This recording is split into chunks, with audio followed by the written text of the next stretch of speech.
Baik, sebelumnya salam dan bahagia. Perkenalkan kami dari kelompok 1. Di sini kami akan memaparkan sebuah materi mengenai otoritas jasa keuangan. Sebelum kita masuk pada materi, saya akan perkenalkan anggota kelompok kami. Yang pertama saya sendiri, Hilarius Adrianto Ponsuban dengan NIM akhir 336. Dan yang kedua saudari Milda dengan NIM akhir 335. Dan yang ketiga saudara Andre Ferdi dengan NIM akhir 356. Di sini kami akan membahas 11 poin dari otoritas jasa keuangan. Poin pertama itu ada pengertian jasa otoritas jasa keuangan. Yang kedua, sejarah terbentuknya otoritas jasa keuangan. Yang ketiga, dasar pembentukan otoritas jasa keuangan.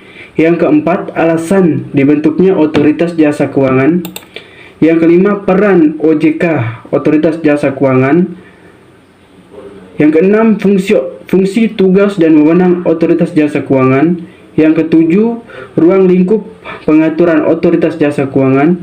Yang kedelapan, kegiatan otoritas jasa keuangan.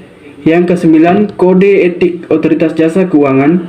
Yang kesepuluh, tugas penyelenggaraan sistem pengaturan dan pengawasan sektor pasar modal yang terintegrasi terhadap keseluruhan kegiatan di sektor jasa keuangan. Dan yang terakhir, poin ke-11, tentang bagaimana sih tantangan otoritas jasa keuangan di pasar modal. Baik, di sini saya sebagai pemateri pertama, saya akan menjelaskan mengenai 4 poin.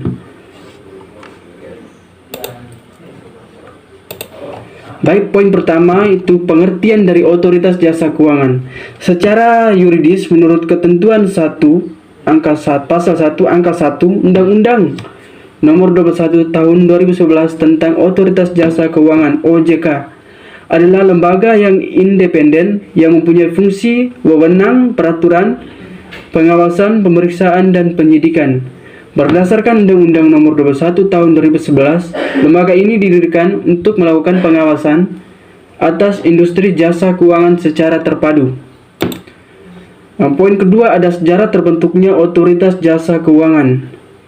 Di sini ada poin 3 yang berkaitan.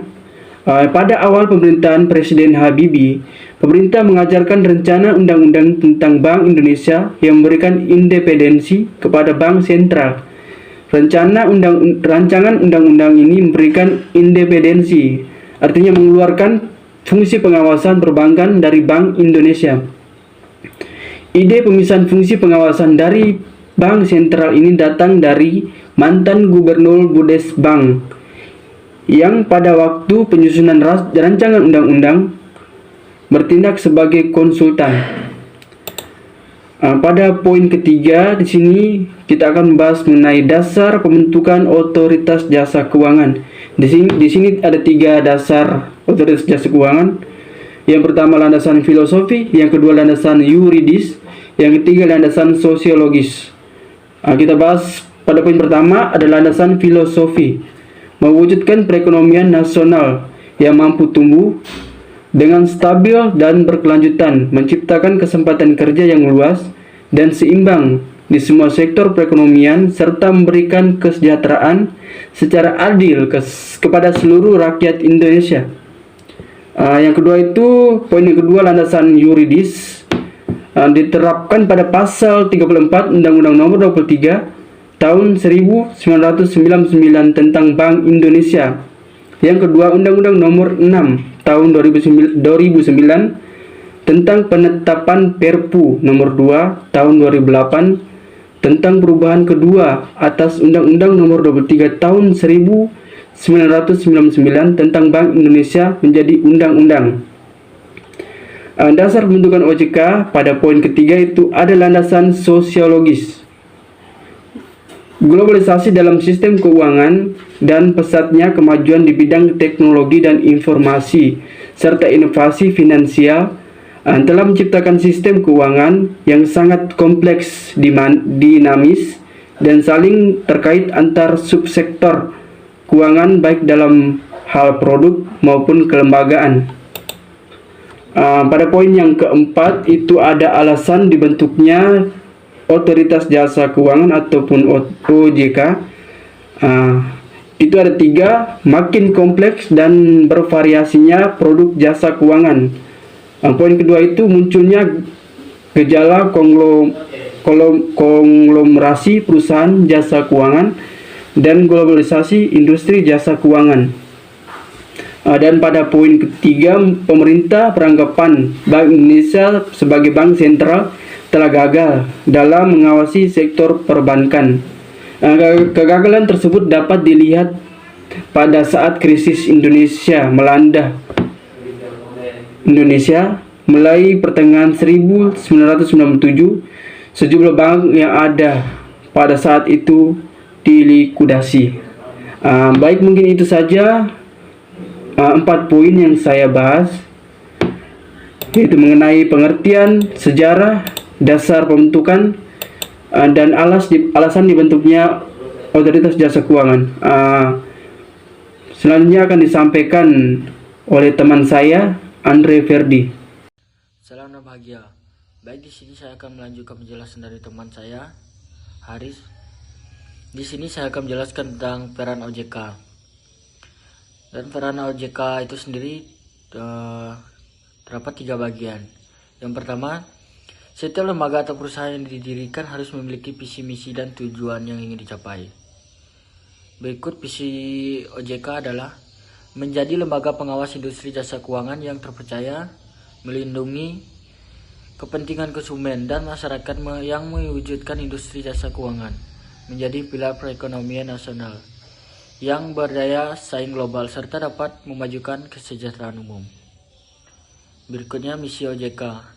Dalam mencapai tujuan visinya adil.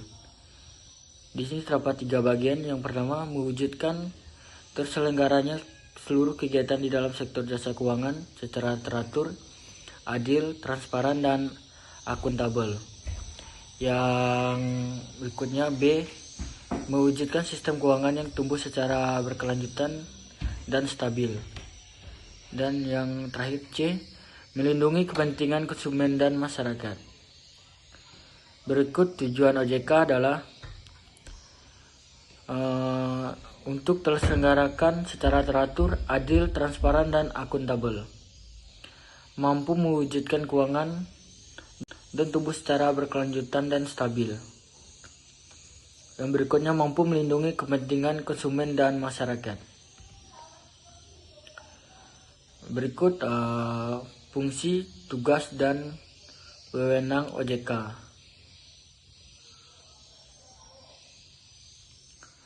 Fungsi OJK terdapat menjadi 4 bagian. Yang pertama, untuk menyelenggarakan sistem peraturan pengawas dan pengawasan terintegrasi terhadap seluruh kegiatan di dalam sektor jasa keuangan. Tugasnya untuk melaksanakan peraturan dan pengawasan terhadap jasa keuangan. Berikut tugas pengaturannya, seperti menetapkan peraturan pelaksanaan Undang-Undang OJK. Berikut tugas wewenangannya. OJK menetapkan kebijakan operasional pengawasan, melakukan pengawasan pemeriksaan, penyelidikan, dan perlindungan konsumen, dan tindakan lain lembaga jasa keuangan.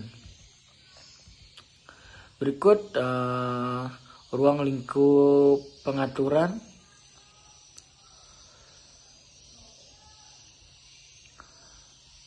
Di sini dijelaskan pada dasarnya membuat ketentuan tentang organisasi dan tata kelola dari lembaga yang memiliki otoritas pengaturan dan pengawasan terhadap sektor jasa keuangan.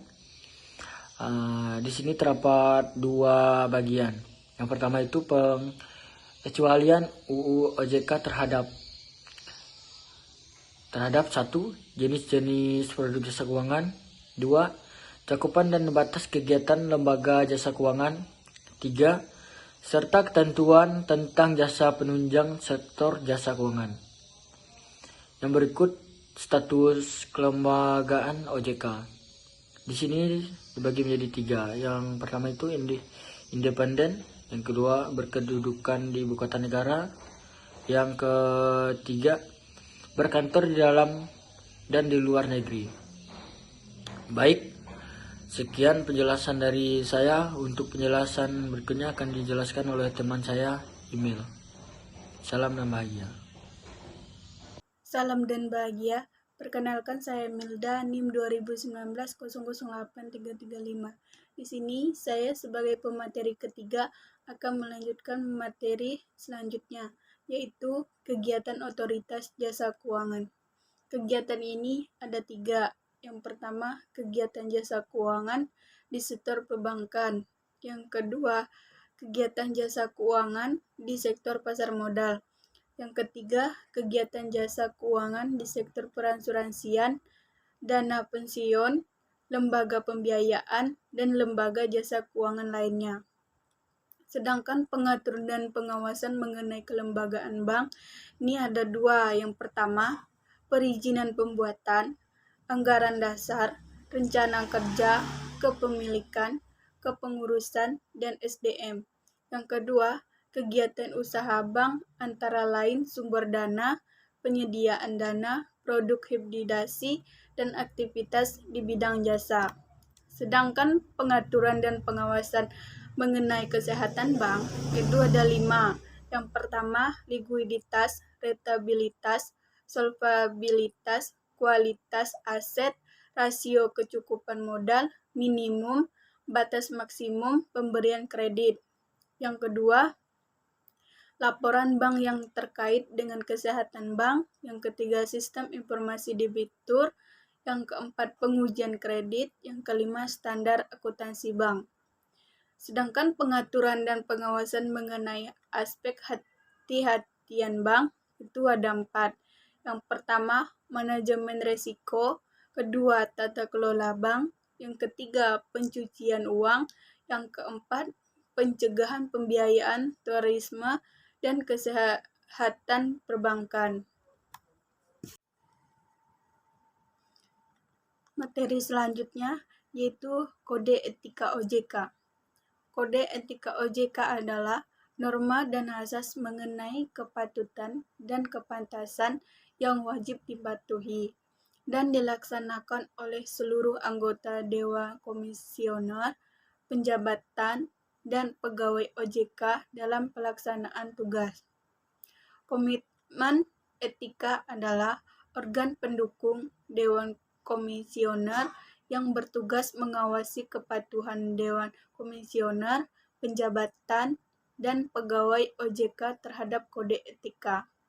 Tugas penyelenggaraan sistem pengaturan dan pengawasan sektor pasar modal yang terintegrasi terhadap keseluruhan kegiatan di sektor jasa keuangan. Selanjutnya, yaitu tantangan OJK di pasar modal. Tantangan tersebut secara garis besar berasal dari sisi demand dan supply. Permasalahan dari sisi supply adalah jumlah produk dan desain atau nilai emisi yang masih dinilai kurang.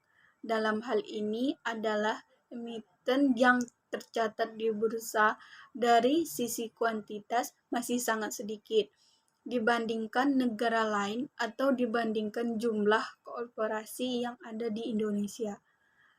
Sedangkan dari sisi demand adalah kekurangan jumlah investor dan perlu adanya peningkatan sehubungan dengan itu. OJK bersama SRO dan pelaku industri pasar modal lainnya terus berupaya melakukan sosialisasi kepada calon emiten agar memanfaatkan pasar modal sebagai alternatif pembiayaan. Sekian presentasi saya. Terima kasih. Salam. Saya kembalikan ke moderator. Baik, mungkin itu saja yang kelompok kami sampaikan mengenai otoritas jasa